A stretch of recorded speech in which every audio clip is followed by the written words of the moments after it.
ওকে যখন বুকে নিলাম কেমন জানি আপন আপন মনে হচ্ছিল। অনেককে সবকিছু বলে দেওয়া উচিত। হ্যাঁ, বাচ্চাটা তার আসল মা বাবার কোলে উঠতে পারছে না। এই বাচ্চাটার জন্য অনেক আর মেঘলা আলাদা হয়ে গেছে।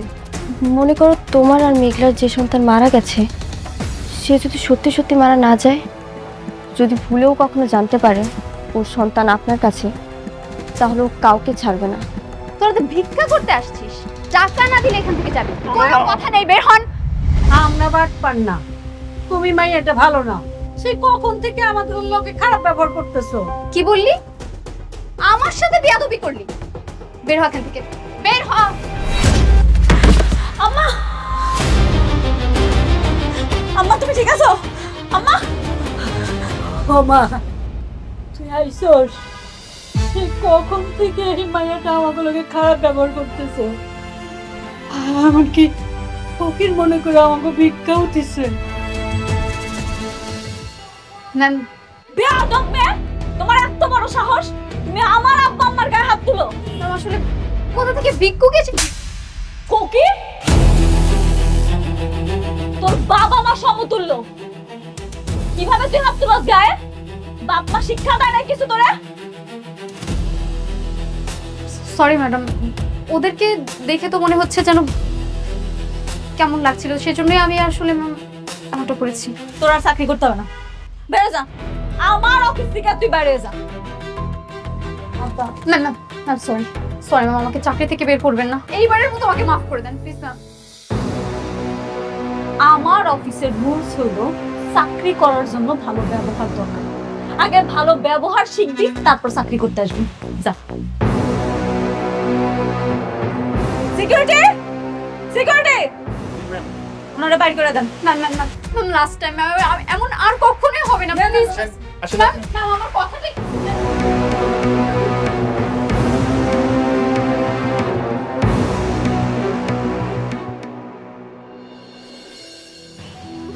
আম্মা, আব্বা, তোমরা আমারে মাফ করে দাও।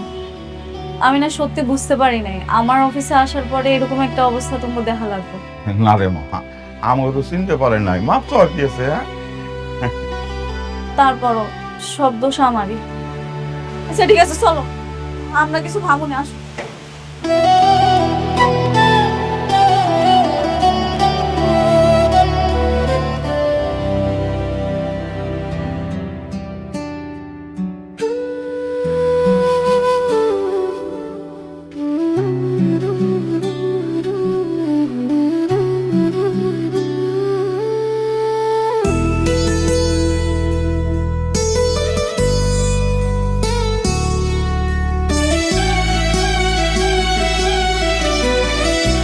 তুমি এখানে আর আমি তোমাকে খুঁজে বেড়াচ্ছি। তুমি এখানে কেন? তার আগে বলো তোমার ফোনে কি হয়েছে? তোমাকে কলে পাচ্ছি না, কালকে একটু কথা হলো তাও তুমি ঠিকভাবে কিছুই বলোনি। কি হয়েছে তোমার? কিছুই হয়নি। অনেকের জন্য খারাপ লাগছে। মেঘলা ওকে ক্ষমা করছে না দেখে সবকিছু ছেড়ে ও বস্তিতে পড়ে আছে। আবার দেখো আমার কাছেও ফিরে আসছে না। তো এটা নিয়ে রাগ করার কি আছে? তো কান্না করার কি আছে? হ্যাঁ, তুমি তো জেনে শুনে আগুনে ঝাঁপ দিয়েছিলে, তাই না? ও সরি, আমরা তো কেউ আগে থেকে জানতাম না যে অনেক আগে একটা বিয়ে করেছে। আমি এখন কি করব? আমি কিচ্ছু বুঝতে পারছি না। না পারছি ওকে ছাড়তে, না পারছি আগলে রাখতে। এই দুটোর মাঝখানে না আমি একদম পুরো ছাই হয়ে যাচ্ছি। একটা কথা বলবো? বলো। আমি জানি না আসলে তুমি কথাটা বললে কিভাবে নিবে। বৃষ্টি, তুমি অনেককে ছেড়ে দাও, ডিভোর্স দিয়ে দাও। এভাবে বাঁচা যায় না। এই বাস্তবতা অনেক কঠিন, তুমি বুঝতেছো না। এই অনিক, তোমার কি মনে হয় অনেক তোমাকে ভালোবাসে? না, অনেক তোমাকে ইউজ করছে। আর যে মানুষটা তোমাকে ভালোই বাসে না, তার দুয়ারে ভালোবাসার ভিখারি না হয়ে বরং যে তোমাকে ভালোবাসে তার হাতটা ধরে কাছে টেনে নাও। অনেক ভালো থাকবে, অনেক সুখে থাকবে। আমি জানি সাব্বির তুমি কি বলতে চাও। তুমি যে আমাকে মন থেকে পাগলের মতো ভালোবাসো এটা আমি জানি। কিন্তু সাব্বির, আমি যদি তোমাকে ভালোই বাসতে পারতাম তাহলে অনেক আগেই তোমাকে বিয়ে করতাম। আমি শুধুমাত্র অনেককে ভালোবাসি, আর আমার মৃত্যুর আগ পর্যন্ত আমি শুধুমাত্র ওকেই ভালোবেসে যাব। ঠিক আছে, আমি না হয় তোমার জীবনের ওই রেল লাইনের দুটি সমান্তরাল রেখার মতো হয়ে থাকি, যারা এই শহর থেকে চলে যায় কিন্তু কখনো এক হতে পারে না, কখনো কেউ কাউকে স্পর্শ করতে পারে না। তোমার কথা আমার সবসময় মনে থাকবে। এটাই আমার বরং পাওয়া। আচ্ছা, আমি গেলাম, আবার যেতে হবে, এখন না গেলে সমস্যা হবে। শোনো, অনেকের সঙ্গে যদি তোমার দেখা হয় আমার কথা বলো। ঠিক আছে।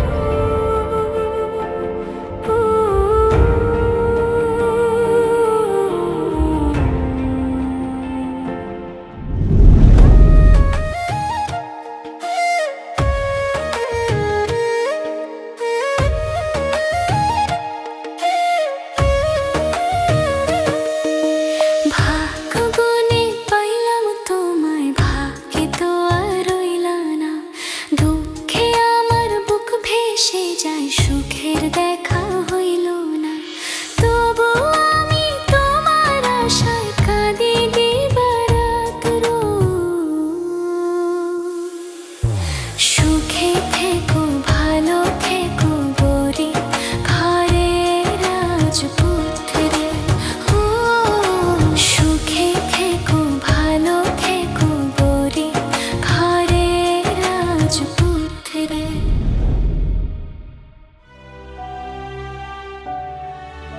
শালিমা বিলগার্সের সকল সদস্যরা হয়েছে আমার পরিবারের মতো।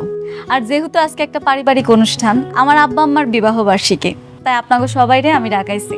আপনারা আসছেন, আমি অনেক খুশি হয়েছি। আপনাদের কাছে সত্যি কথা লুকামো না, জন্মের পর থেকে কখনো দেখি নাই আব্বা আম্মা বিবাহ বার্ষিকী পালন করছে। আমরা গরিব ছিলাম, গরিব মানুষের আর বিবাহ বার্ষিকী কি। সেই জন্য আল্লাহ যেহেতু আমার এখন তৌফিক দান করছে, তাই এখন থেকে চেষ্টা করবো প্রতি বছর আমার আব্বা আম্মার এই বিবাহ বার্ষিকীটা পালন করার। আপনারা সবাই আমার আব্বা আম্মার জন্য দোয়া করবেন। চলেন এবার সবাই মিলে আমরা কেকটা কাটি। চলেন আমরা সবাই করতালা দিয়ে ম্যাডামের বাবা মাকে অভিনন্দন জানাই। Please madam. আব্বা, আম্মা, happy anniversary, happy anniversary.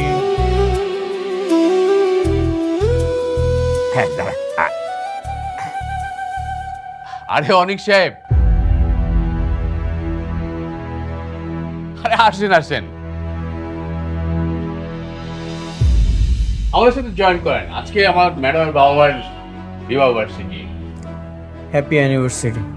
Thank you manager uncle. Madam. আপনারা তো আমি কইছিলাম এটা একটা পারিবারিক অনুষ্ঠান। শালিমা বিলগার্সের প্রত্যেকটা সদস্য আমার পরিবার। আমার আব্বা আম্মার এত বড় একটা দিনে আপনি বাইরের মানুষে কেমনে আমন্ত্রণ করলেন, একটা বড় জিজ্ঞেসও করলেন না? ম্যাডাম, আজকের দিনটা আমরা রাগারাগি না করি, আর আজকের আনন্দের দিনে আমরা ওই বিষয়টা নিয়ে আলোচনা না করি, সেটাই বোধহয় ভালো হয়। আমি তোমার পরিবার না, তাই না? অথচ একটা সময় ছিল যখন আমিই ছিলাম তোমার সবচেয়ে আপন মানুষ। তুমি সবার সামনে আমাকে অপমান করলে বাইরের মানুষ বলে, আর আমি তোমার জন্য যত্ন করে নিজে হাতে রান্না করে নিয়ে এসেছি। তোমার পছন্দের খাবার ডিম ভুনা, তোমাকে আমার পরিবার মনে করে। আর তুমি সবার সামনে বললে আমি তোমার পরিবার না। আমি জানি আমি ভুল করেছি, সেটার মাসুল তো আমি দিচ্ছি। তোমার পিছে পিছে আসতেছি। আমি এতটাই খারাপ হয়ে গেছি, আমাকে ক্ষমা করা যাচ্ছে না। মেঘলা, আমি কখনোই তোমার কাছে এটা আশা করিনি। বাবা, তুমি কিছু মনে করো না। মারে রাগারাগি করিস না। হ্যাঁ, আরে ও তো আমাকে আপনই ছিল, তারপরে ভুল করছে, ভুলের জন্য তো ক্ষমাও চাইছে। থাক, আজকের দিনটা অন্তত থাক। বাবা আসো, কেক খাও, আসো আসো। আব্বা, কারে কেক খাওয়াইতেছ তুমি? ওরে আব্বা, তুমি কি সব ভুলে গেছো? তুমি ভুলে যাইতে পারো, আমি কিচ্ছু ভুলিনি। আমি ওরে ক্ষমা করব না। আজকে এত বড় একটা অনুষ্ঠান, আমি কত আশা কইরা সব আয়োজন করছি, চাইছিলাম তোমগো নিয়ে ধুমধাম করে অনুষ্ঠানটা পালন করলি। তোমকে আমার ভাল লাগে না না? ওরে কেক খাওয়াইতো মন চায়, ওরে কেক খাওয়াইব তো খাওয়া, তোমরা ওরই কেক খাও, আমি চলে যেতেছি, খাও। তোমার এখান থেকে যেতে হবে। এটা তো তোমার পরিবার, আমি তো বাইরের মানুষ। এখানে এসে আমি বিরক্ত করলাম। তোমার জন্য খুব যত্ন সহকারে তোমার পছন্দের খাবারটা রান্না করে নিয়ে এসেছিলাম। যদি ইচ্ছে হয় খেয়ে নিও।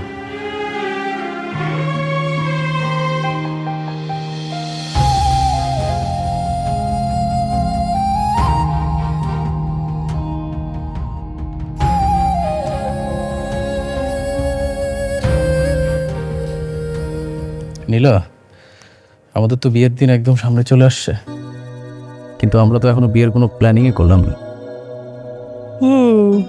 তুমি ঠিক বলছো। আমার বিয়েতে ভেবেছিলাম একটু ধুমধাম করে আয়োজন করব, মনটাই টানছে না। আচ্ছা তুমি কোনো টেনশন করো না, আমি আছি না, বিয়ের সব অ্যারেঞ্জমেন্ট আমি করবো। সব অ্যারেঞ্জমেন্ট আপনি করবেন মানে? সব অ্যারেঞ্জমেন্ট করবেন? যখন দুঃখে পড়ছিলা তখন আমার মেয়ের হাত ধরে তো নদী পার হয়েছিল, মনে আছে? যখন বিপদ পার হয়ে গেছে মাঝিকার শালা হয়েছে, তাই? আপনারা কারা? এসব কথা কাকে বলছে? তোমার পাশে যে দাঁড়ায় আছে এই টাউটারে বলতেছি, এই রাতুলে বলতেছি। এই রাতুলের কথা ছিল আমার মেয়ের এসে বিয়ে করবে, সেটা সে না করে আমাদেরকে এই বাড়ি থেকে বের করে দিয়েছে। এই আপনি চিল্লাচ্ছেন কেন? আপনাদেরকে না আমি বলছি যে আপনারা আবার কখনো আর চোখের সামনে আসবেন না। কেন আসবো না? তুমি আমাকে লগে এত বড় একটা বেইমানি করতে পারলা? আর তোমার কথা মতো আমাকে আত্মীয় অনেক অনেকের সাথে বেইমানি করছি, আর সেই তুমি আমাকে রাস্তা ছিঁড়ে মারলা। শুনেন, আপনাদের কপাল ভালো যে আমি আপনাদেরকে পুলিশে দেয় নাই। যারা নিজের আত্মীয়র সাথে বেইমানি করতে পারে তারা আমার সাথে বেইমানি করবে না, তার কোনো গ্যারান্টি আছে? রাতুল, তুমি নাকি এই মেয়েকে বিয়ে করতে যাচ্ছ? হ্যাঁ। তাহলে সেদিন যে আমাকে নিয়ে বস্তিতে গিয়েছিলে, আমাকে কথা দিয়েছিলে অনেকের নামে মিথ্যা অপবাদ ছড়ালেন তুমি আমাকে বিয়ে করবে, তাহলে এখন এই মেয়ে? রাতুল, তুমি এই মেয়েকে নিয়ে সেদিন বস্তিতে গিয়েছিলে? কি বলে এসব? আরে বুঝো না, আমি তো অনেককে ফাঁসানোর জন্য ওকে ব্যবহার করেছিলাম, ও তো একটা নষ্ট মেয়ে। এই আপনারা তো আচ্ছা নিমো খারাম। অনেক যখন আপনাদেরকে বাসার থেকে বের করে দিয়েছিল তখন আমি রাতুল রাজ আপনাদেরকে আশ্রয় দিয়েছিলাম, ভুলে গেছেন? আমি অত কথা জানি না, তুমি আমার মেয়েকে বিয়ে করবে কিনা সেটা বলো। প্রশ্নই আসে না। দেখো রাতুল, আমার কথাটা শোনো। সবাই জানে যে আমার মেয়েকে তুমি বিয়ে করতে যাচ্ছ। এখন যদি তুমি আমার মেয়েকে বিয়ে না করে অন্য আরেকটা মেয়েকে বিয়ে করো, সমাজে আমি মুখ কি করে দেখাবো? তুমি আমার মেয়েটার জীবন এইভাবে নষ্ট করে দিতে পারো না। আমার মেয়েটার জীবন নষ্ট তো করছোই, কদিন পর তো এই মেয়েটার জীবনও তুমি নষ্ট করবা। আমাকে নিয়ে আপনাদের ভাবতে হবে না, আপনারা এক্ষুনি আমার বাসা থেকে বের হয়ে যাবেন, না হলে না হলে ঘাট ধাক্কা দিয়ে বের করে দেবো। না, যাবো না। আমার মেয়ের সাথে তোমার বিয়ে হইব, তারপর আমরা এখান থেকে যাবো। তুমি আমাকে ঘাট ধাক্কা দিয়ে বাড়ি থেকে বের করে দেবে? হ্যাঁ, আমি বুঝতে পারছি আপনারা আসলে ভালো কথার মানুষ না, আপনাদেরকে কাজের প্রমাণ দিতে হবে।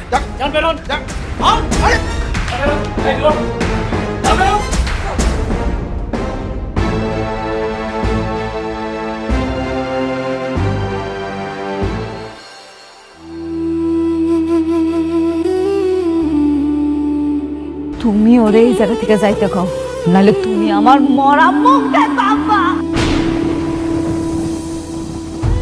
আমি ওর সাথে আর কোনো কথা বলতে চাইতেছি না, তুমি আরে সুন্দর করে বুঝে বিদায় করে দাও। তুমি আমার স্পর্শ করার অধিকার ওই দিনই হারাইছো যেদিন আমার সন্তানের তুমি অস্বীকার করছো।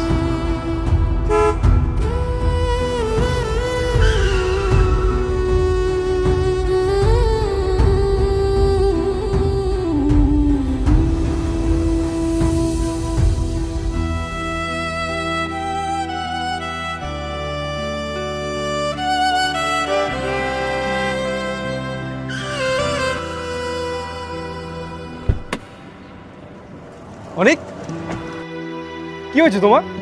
তুমি এরকম পাগল মতো হাঁটছো কেন? আর একটু হলে তো গায়ে নিচে পড়তে তুমি।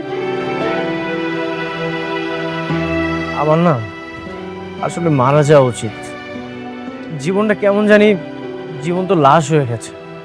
এর চেয়ে তো রাস্তার মাঝপথে শেষ হয়ে যাওয়াই ভালো। বেঁচে থাকার এই আজাব থেকে অন্তত মুক্তি পেতাম। অনেক, তুমি এসব কি বলছো? হ্যাঁ, তুমি একটা ছেলে মানুষ, তুমি এভাবে ভেঙে পড়লে হবে? হ্যাঁ হ্যাঁ, তুমি একটা ভুল করছো। তুমি মেঘলার কাছে কি মাপ চেয়ে নাও, তাহলে তো সে তোমাকে মাফ করে দেয়। মাফ করে দিলেই কি আর আমাদের সন্তান ফিরে আসবে? ফিরে আসবেন? মেঘলার চোখে ঘৃণা মুছে যাবে?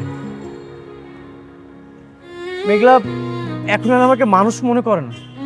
ও এখন যেটা মনে করে জন্তু জানো। ও যখন আমাকে দেখে তখন আমাদের সন্তানের কথা ওর মনে পড়ে। অনেক, আমি তোমার ব্যাপারটা বুঝতে পারছি, কিন্তু তোমার কি এখনো বিশ্বাস হয় না যে মেঘলা তোমাকে ভালোবাসে? অনেক, আমি বলছি মেঘলা সত্যি তোমাকে অনেক ভালোবাসে, সত্যি। ভালোবাসা কি আর আছে? এখন যেটা আছে সেটা অভিমান আর অভিযোগ। আমি যখন মেঘলার সামনে যাই ও আমাকে আমাদের সন্তানের খুনি মনে করে। এমন একটা জায়গায় কখনো কি প্রেম ফিরে আসে? অনেক, তাই বলে তুমি এভাবে বস্তিতে পড়ে থাকবে? হ্যাঁ, এটা কি কোনো সমাধান হতে পারে? আর তুমি নিজের কি একটা অবস্থা করে ফেলছো। হ্যাঁ বলো। সমাধান তো এখন আর আমার হাতে নেই। আমার জীবনের সকল চাবিকাঠি, সব কিছু রাতুল চুরি করে নিয়ে নিয়েছে। এখন আর কিছুই নেই আমার। এখন শুধু অপরাধের ভারটাই বয়ে বেড়াচ্ছে। জানো সাব্বির, আমি যখন আয়নার দিকে তাকাই তখন না আমি আমাকে চিনতে পারি না। বারবার শুধু মনে হয় অনেক অনেক আগেই মারা গেছে। এখন শুধু জীবনটা লাশটা বয়ে বেড়াচ্ছে। দেখো অনেক, এসব পাগলামি ছাড়ো, চলো আমার সাথে চলো, আমি তোমাকে দিয়ে আসি, চলো। না, আমি একা থাকতে চাই। আমার নিজের সাথে নিজের লড়াইটা এখনো শেষ হয়নি। তুমি যাও।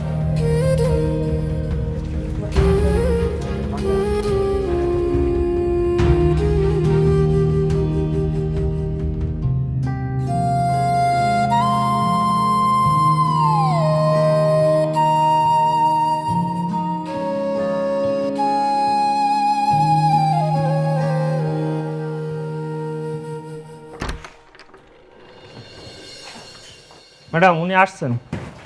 আপনি যান। ঠিক আছে। সাব্বির দেখি, তা কি মতলবে আমার এখানে? কেমনে সাহায্য করতে পারি শুনি? আমি এখানে কোনো সাহায্য নিতে আসিনি, আমি অনেকের বিষয়ে কিছু কথা বলতে আসছি।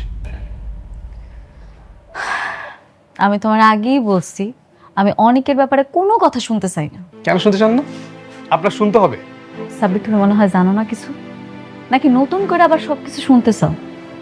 তোমার সামনেই সব ঘটনা ঘটছে। তুমি কি জানো না, দিনের পর দিন অনেক আমার অপমান করছে, আমার সন্তানটারে স্বীকৃতি দেয় নাই। আমার সন্তানটা মৃত্যুর পিছনে শুধুমাত্র ওই দেয়, আমার জীবনটা ছারখার করে ফেলাইছে। তারপর আবার জিজ্ঞেস করতেছো কেন ওর কথা শুনতে চাই না আমি? হ্যাঁ আমি জানি, আমি সব কিছুই জানি, কিন্তু আপনি একটা বার চিন্তা করেন তো, একটু অনেকের জায়গায় এসে চিন্তা করেন না।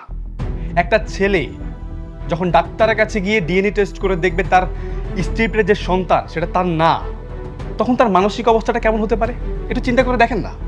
পৃথিবীর কোন ছেলেটা তার ওয়াইফকে অস্বীকার করবে না? এই যে আমি হলে কি করতাম? আমি অস্বীকার করতাম না? না, অস্বীকার করতাম না। কেন করতাম না জানো? কারণ তুমি বিশ্বাস করতা। অনেকের বিশ্বাস করানোর দরকার আছিল যে আমি অনেকের পাগলের মতো ভালোবাসি। আমি এত খারাপ মাইয়া না যে অনেকের ছাড়া অন্য কোথাও যাবো। অবিশ্বাস? আর অনেকে আপনাকে অনেক বিশ্বাস করত, কিন্তু ঝামেলাটা তো করছে ওই রাতুল। রাতুল যদি টাকা দিয়ে রিপোর্ট চেঞ্জ না করতো তাহলে আপনাদের দুজনের এই পরিণতি হতো না। আরে রাতুল রিপোর্ট চেঞ্জ করে ফেলাইছে, এই জন্য সবকিছু হয়েছে। কেন অনেক পারতো না? দুনিয়াতে কি সব ডাক্তার মরে গেছে? অনেক পারতো না অন্য জায়গায় টেস্ট করাইতে? করায় নাই। অনেক আমারে অবিশ্বাস করছে। আপনি সে বারবার একই বিষয় নিয়ে তর্ক করছেন। শুনুন, আমি আপনাকে একটা কথা বলি, আপনাদের সন্তানের মৃত্যুর জন্য আপনি আর অনেক দুজনই দায়ী। মানে আপনি সাবধান হননি।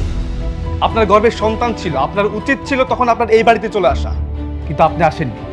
আপনি অবহেলা করছেন। আপনার এই অবহেলার কারণে আপনার সন্তান রাস্তায় অ্যাম্বুলেন্স হয়ে মারা গেছে। আসলে অনেক আপনাকে অনেক ভালোবাসে বলে সেই বস্তিতে গিয়ে পড়ে আছে। আরে বৃষ্টি তাকে বারবার নেওয়ার জন্য চেষ্টা করছে, কিন্তু সে যাচ্ছে না। কেন যাচ্ছে না? আপনার জন্য। আর সেই আপনি তাকে বারবার দূরে ঠেলে দিচ্ছেন। কেন? আমি কি নিষেধ করছি? না, আমি এখন পথের কাটা হইয়া দাঁড়াইছি। অনেক কেন জানা বৃষ্টির কাছে যা, আমি তো বাধা দিতেছি না। আর অনেক যদি যেত তাহলে সে অনেক আগে চলে যেত, কারণ সে আপনাকে ভালোবাসে। ও, আপনাকে তো বলা হয়নি, আজকে আমি অনেকে যে অবস্থা দেখছি, আমার মনে হয় না বেচারা আর বেশি দিন বাঁচবে। কি? কেন? অনেকের আবার কি হয়েছে? অনেক রাস্তায় পাগলের মতো হাঁটছে, তার চোখ দিয়ে পানি পড়ছে। আমার এত যে মায়া লাগলো, আমার তো বন্ধু, তাই না? বেচারা আপনার জন্য তার নিজের জীবনটাই হারাতে বসছে। মারে, অনেকটা তুই মাফ করে দে। মারে, একটু চিন্তা করে দেখ। জানি অনেক ভুল করছে, কিন্তু আমরাও তো ভুল করছি, তাই না? আমার মনে হলো আপনাকে কথাগুলো বলা দরকার, তাই আমি বলতে আসছি। দেখুন, এখন চুপ করে বসে থাকার সময় না। এসব রাগ অভিমান সবকিছু ভুলে কাছে যাওয়ার সময়। দেখুন, বাকিটা আপনার ইচ্ছে।